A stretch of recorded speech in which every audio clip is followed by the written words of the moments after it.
today's cup of coffee, we're going to do something that's a supernatural encounter that's of the positive kind. It's not always just about the forces of darkness. They get a lot of press as opposed to the good guys. Not exactly sure why that happens, but I don't know. That's probably some kind of human nature. And also, as I'm recording this, you will find out why the windows of my home are while they're besmirched, because he who's outside and piles in until it gets warm, it's kind of pointless to do anything about them. Anyhow, we're going to talk about some angelic encounters that I have had in the past. One of the ones, well, the one that I'm going to be telling today, occurred when my oldest child was, he was an infant. And there's a behind the scenes story on that, which I'll get to at some future date. But my mother and I had gone to get food to take to my father, who was working in the tobacco patch at the time.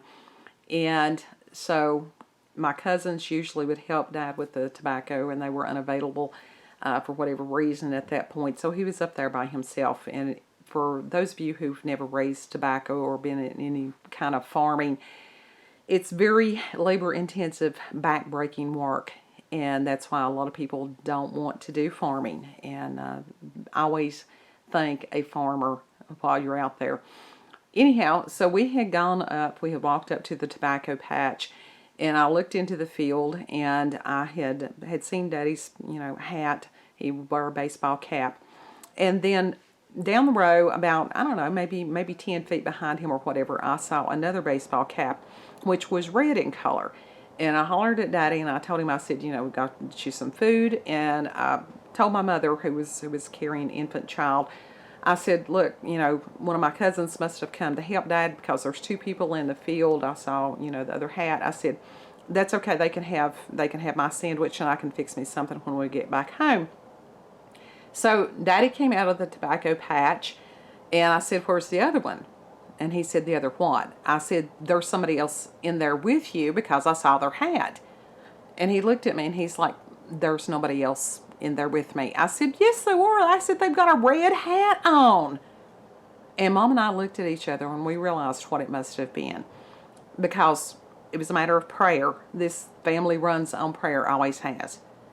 And so it was a matter of looking at Daddy and saying, it must have been an angel in there with you.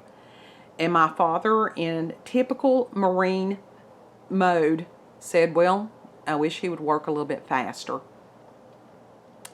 And so that's just one of the wonderful encounters. We have Purim that is coming up on February the 25th. Purim is the feast of Esther.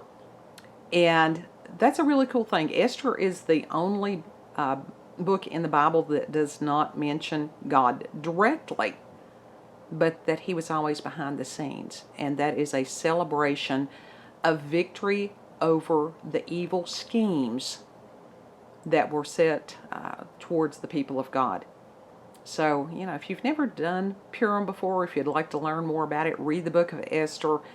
Some cool stuff, because I was shown years ago on Purim that at some point the forces, it's the same energy that was behind Haman when he came against Mordecai, that they're going to be hanged on the gallows that they built for Mordecai. So that's something that is yet to come.